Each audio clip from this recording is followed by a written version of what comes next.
Hi, my name is Lena Hart and I'm 27 years old. This isn't a ghost story. Not exactly. This is about something far worse, something that doesn't haunt houses or people, but ideas, and once it's inside your head, you don't get to forget. It all started with an urban legend, just a creepy ritual teenagers in my town joked about. But I didn't laugh because I saw it happen. Before we begin, please like, subscribe, and share this story if it chills you like it did me. And remember, this story is written and edited by Dark Life Side Diaries. They called it the pencil door, not in newspapers, not in books, just a thing whispered in the hallways of my high school in Stillwater, a town where gossip spreads faster than wildfires and dies even faster. But this story, it never really died, and I should have left it that way. It started in 2009. That's what I found later. Back then, a group of seniors were rumored to have summoned something in the back hallway behind the science lab, where no security cameras worked and the lights always flickered even though the bulbs were new. They'd written a door on the wall with charcoal pencil exactly 6 feet tall, with a handle drawn in silver pen. Supposedly, if you followed the ritual exactly, you could knock on that door and something would knock back. It was just a dare, a teenage myth, until one of those seniors, Marcus Cray, went missing. No one connected the story back then. They said he ran away, drugs, family problems, but 5 years later, another kid, Jesse Flynn, disappeared the same way, last seen walking toward the hallway after school. Only this time, students whispered the same name again.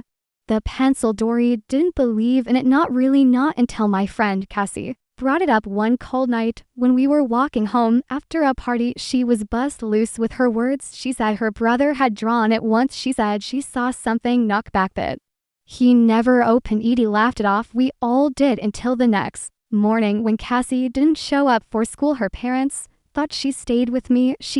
I hadn't seen her since that walk. She wasn't answering texts or DMs. Her bedroom window was open when police checked, but nothing was stolen. Just a few muddy footprints inside and a charcoal pencil left on her bed. That's when I went looking. Stillwater High had cameras everywhere except weirdly behind the old science wing. That hallway was used for janitor storage now, and it always smelled like mold and burnt paper. The walls back there were bare, just plaster and cracks, nothing supernatural until I saw the smudge. It was faint erased, but it was the ran out linear off a tall rectangle about 6 feet with the faint curve of a drawn handle. Just like the remorse, my hands were shaking. When I touched it, the wall felt cold, colder than the others. I leaned closer, and I swear I heard something behind it, not breathing, not scratching, listening. I ran like an idiot. I ran out of the school, pretending it wasn't real. But when I got home, there was something on my desk, a pencil, charcoal black, worn to the nub, still warm. It under it, someone had written on my notebook in my handwriting.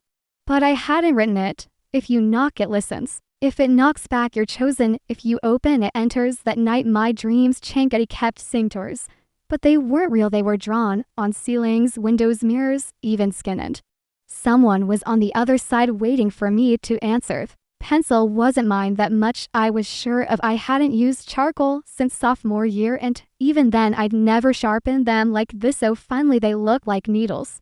The graphite tip gleamed in the lamplight like it had been freshly carved. I didn't touch it that night. I left it on the desk and slept with the light on for the first time since I was 13. But the next morning, it wasn't there. At first, I thought maybe I'd imagined it until I slipped my hand into my jacket pocket at school and felt it, some pencil, same warmth, same bite of graphite against my skin, and it had drawn something on the inside of the pocket lining. A Dory skipped class that day. I couldn't focus anyway. My hands kept shaking. My heart kept skipping beats like it knew something I didn't. I called Cassie again. No answer. Her Instagram was still active, but no news stories. Her last post was a picture of our walk the night she disappeared with the caption, "Some doors shouldn't be drawn." That afternoon, I went back to the school hallway. I don't know what I was expecting. Maybe for the outline to be gone, maybe to prove to myself it was all in my head. But it was still there, clearer now. Someone had traced the edges again. Fresh graphite, and now, beside it, someone had written in blocky strokes, "Knock twice if you want her back." He stared at it for a long time, then knocked on Senna. Then she turned to leave it. Then The second knock came from inside the wall. He froze. The sound was hollow, wrong, like the wall wasn't made of plaster anymore, but of paper or skin. I pressed my ear against it and I heard her see. Her voice was faint, like she was speaking underwater. "Lena," she whispered, "you're next. You drew it even. If you don't remember." I staggered back, but the wool rippled under my touch, not visibly, not like in movies, but felt like it was softer now. He sprinted to the counselor's office. I didn't tell her about the voice. I told her I wasn't feeling well. I said I needed to go home. She barely looked up. Before signing the slip that night, I locked my bedroom door. I threw the pencil out the window. I erased the sketch in my pocket, but the next morning, it was back, and the drawing had grown. It just a door anymore now. It had stairs leading upward into nothing, and at the top a second smaller door with a keyhole drawn in red inky. Didn't draw it, I swear, but I knew what it meant. This wasn't a door I could walk through in the hallway anymore. It was following me. That night, I heard knocking again, but this time it was from inside my closet. I didn't open it. Instead, I shoved my dresser in front of the door and slept with headphones on it.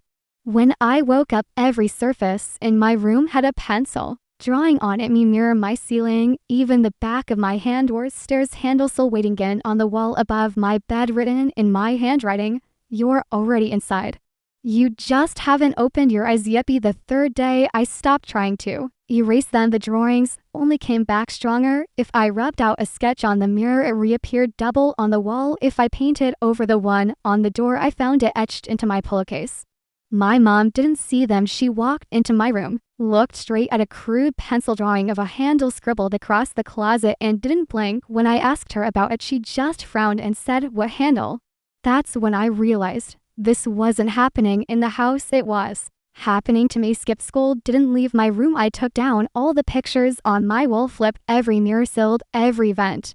But the knocking didn't stop. It came from behind objects, not just surfaces. My dresser groaned at midnight, like something was pushing from inside it. My desk drawer clicked open and closed on its own, softly, like breathing. And always, I found new lines somewhere. In the fourth night, I woke up at 3:13 a.m. to find my window drawn shut, literally. A pencil sketch had replaced the entire pane. It looked real, but had texture. When I touched it, graphite smeared across my fingers, and on the floor near my nightstand, the pencil was back, only this time it wasn't a linotype, was a notebook knit. The inside were pages of drawn doors, but more detailed than before. Different styles, arched, rectangular, circular. Some had locks, some had eyes. All were captioned with names. Gussie's was Treso, was Marcus Cray, and Jesse Flynn, and now so was Minami. Name was written beneath a spiral door, drawn in thick strokes, and under 3 simple words written in red ink. Key granite open tonight. He burned the notebook. I ran to the backyard, threw it in the fire pit, watched it crackle and curl into black flakes. The pencil I snapped in half. I buried both pieces. I even poured bleach over the ash sand for one night. I thought it worked. No drawings, no knocking, no whispers, until the next morning, when I turned on my phone. I had a voice message at 3:13. And from my own number. My hands shook as I tapped play. At first just static, then breathing, then a voice. Me voice speaking words I had no memory of saying. Door open, walked, and stairs go down now, not up. So many voices here. Don't come, Lena, don't. Draw again, then silence, then scratching, then a final whisper, not mine. But she already did. I dropped the phone, ran to the mirror, and there it was, her new door, half dash drawn, half dash open, and this time I was inside it. My own reflection drawn in pencil, standing on the wrong side. I stopped calling it a drawing after that. It wasn't a door anymore. It was a mirror, one that showed me a version of myself I didn't recognize. She looked like me, sure, same freckles, same hairline, same scar above the right eyebrow, but she didn't move when I did. Sometimes she blinked slower, sometimes she smiled when I wasn't smiling. That was the worst part, watching something that wore my skin smirk, like it knew how it wouldn't. After the message on my phone, the one sent from my number, I smashed the screen. But the damage didn't stop. The voice memos, they started showing up on other devices. My mom's iPad, my cousin's old Android. Once even the radio in my car garbled out one of the phrases from the drawing. Don't knock twice, it won't shut again. I was losing grip on reality. Maybe already had. The door in the mirror was getting clearer. It wasn't a sketch anymore. It had shadows, green, and metal handle. that looked like it had been touched by fingernails, not hands. Some mornings, I woke up and the doorknob was turned ever so slightly. I started setting up my phone to record me sleeping. What I saw on playback made me want to crawl out of my own skin. At 3:13 a.m. every night, I would sit up, eyes open, not blinking, not moving, just staring forward at the mirror. And then I would stand, walk slowly, stop inches from the door, raise my hand, but never touch it until the fifth night. That's when I placed my hand against the mirror and said, "I'm ready." I don't remember saying it, but the footage shows me speaking those exact words, and then the door opened, not a creak, not a flash and blink, and I was gone. My body still stood there. But the moment my reflection vanished, something changed. In my skin, my shoulders hunched, my mouth twitched in a crooked grin. I looked at the camera once before walking away, and I didn't walk away. I crawled backward into the closet. Next morning, I woke up on the floor. My face was damp with tears. My clothes were soaked in cold sweat. But the mirror was clean, no drawing, no door, just maybe it not the right. May looked into my own eyes, and I felt it, something behind them watching back. It was still inside, menacingly. But classic at night, the reflection spoke myths, aligned, same words. When voice tonight is the last knock. Then my hand reached under my pillow and pulled out a pencil. Same one I burned it in brick and swine tear. Didn't sleep the night before it happened. I sat cross-legged on my bed staring at the mirror, the pencil still warm in my hand. My fingers were smudged with graphite, though I hadn't drawn anything, not consciously. My skin told a different story. The backs of my hands were coated in faint markings, curves, stairs, symbols, my name written over and over in different sizes, as if someone had been practicing forging at the reflection. Didn't mock me that night. It watched me, studied me, waiting. And when the clock struck 3:13, I didn't even flinch. When the door appeared again, this time I didn't resist. I stood, walked barefoot to the mirror, and traced the drawn handle cold. It shivered under my touch like skin remembering trauma.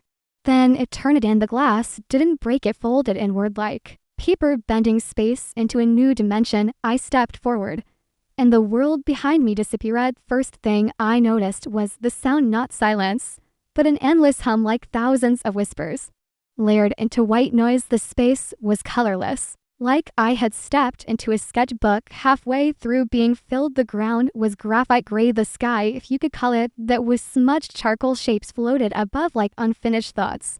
Some looked like buildings, others like broken doors, and in the center of it all, a spiraling staircase. I knew it from the notebook, one that had burned, one that said key granite open tonight. He climbed each step, bent under my weight like paper.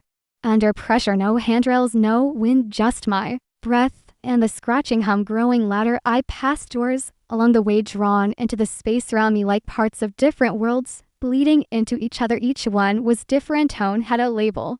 Marcus Cray, another said Cassie Bell, another was blank until I got closer. Then it wrote itself. Lena Hart didn't open. Ed reached the top, and standing there in the center of a blank platform was a mirror. But not mine. This one was jag-shaped, like torn paper. Inside it was me, or the version of me that had been following me since the first knock. Same face, same eyes. But she didn't blink when I did. She moved after me, or before, stepped out, not through the glass, but out of it. As if it were just a sketch she'd peeled off. The Pagesh smiled. Took you long enough. I said nothing. You're the last, she whispered, circling me. They always knock, they never ask who drew the door first. I turned. Who did? She didn't answer with words. She raised her hand, and it was my hand, and pointed upward. Look at there, floating in the sky above the platform was a giant hand holding a pencil drawing. When now, even this end, suddenly I understood. We weren't haunted by ghosts. We weren't cursed by rituals. We were characters, sketches created by something that loved to erase and redraw. Use it. Now it was my turn to be outlined. Other me stepped forward, grinning wide. Once you know you're a drawing, you can't go back. I turned, ran staircase, collapsed beneath me like torn paper. I fell through ink, through graphite, through my name written hundreds of times. And when I woke up, he was back in bed. Me phone was bouncing. A new message from Cassie. It read, doors still open, close it before it draws you again. I looked around, no pencil, no drawings, just my reflections milling. Didn't tell anyone I came back. How could I? Hey, I fell into a world made of sketches and reflections, and now I might be a redrawer of myself. I couldn't say that out loud without tasting graphite. Everything looked normal. After that night, my room was intact. No pencil, no mirror markings, no whispering walls, just still water again, just me. But I knew something was off. The reflection wasn't moving wrong anymore. That was the problem. It moved exactly like me, to perfect, to sense like someone had finished sketching the outline and was proud of their final draft. Message from Cassie kept replaying in my head. Doors still open, close it before it draws you again. I didn't know how to close it, but I knew where it started, so I went back to the school, back to the hallway behind the science wing. Door was there again, freshly redrawn, bold, alive. No one else noticed. The janitor walked past it. A group of underclassmen leaned on the wall like it was just bricks, but to me the door glowed like paper stretched over muscle. This time I brought something knit, a pencil and eraser, me dad's old drafting eraser, thick, solid, the kind that could scrape layers off a page if you pressed hard enough. He stood in front of the drawing, took a breath, and started rubbing. At first nothing happened, and the lines resisted, darkened, almost bled. But then the graphite began to smear. The handle vanished. First, then the top arch, then the cedessus. I erased. I felt the wall tremble. A low hum vibrated up my arm into my ribs. Something screamed, not out loud, but inside my thoughts. I pushed harder. Door rippled, then shattered, not like glass, but like a memory being underneath, and behind it, I saw them, Cassie, Marcus, Jesse, at their reflections, fading sketches of them, eyes wide, mouths open, mouthing thank you. Then they blew apart into dust, into flakes of graphite, into nothingness. He collapsed, woke up, and the nurses of feisty said I fainted. Said I was under too much pressure. Said maybe it was trauma from Cassie's disappearance. A bit. When I got home, something waited on my desk, not a pencil, a blank sheet of paper, on the top corner written in tiny block letters, thank you for closing the door. If you ever want to draw again, just remember where the pencil is buried. Burn the paper. Switched schools, deleted every drawing I ever saved online. But some nights, just as I'm drifting to sleep, I hear a soft scratch like graphite. Entry welder wing weighs in. The door didn't want to be opened, it wanted to be remembered. If this story twisted your thoughts and made you glance at your own reflection differently, please subscribe, like, and share this story so others hear the scratch before they knock. This story was written and edited by Dark Life Side Diaries. Now tell me in the comments, which part chilled you the most? Was it the mirror version of Lena, or the hand in the sky, still drawing us all?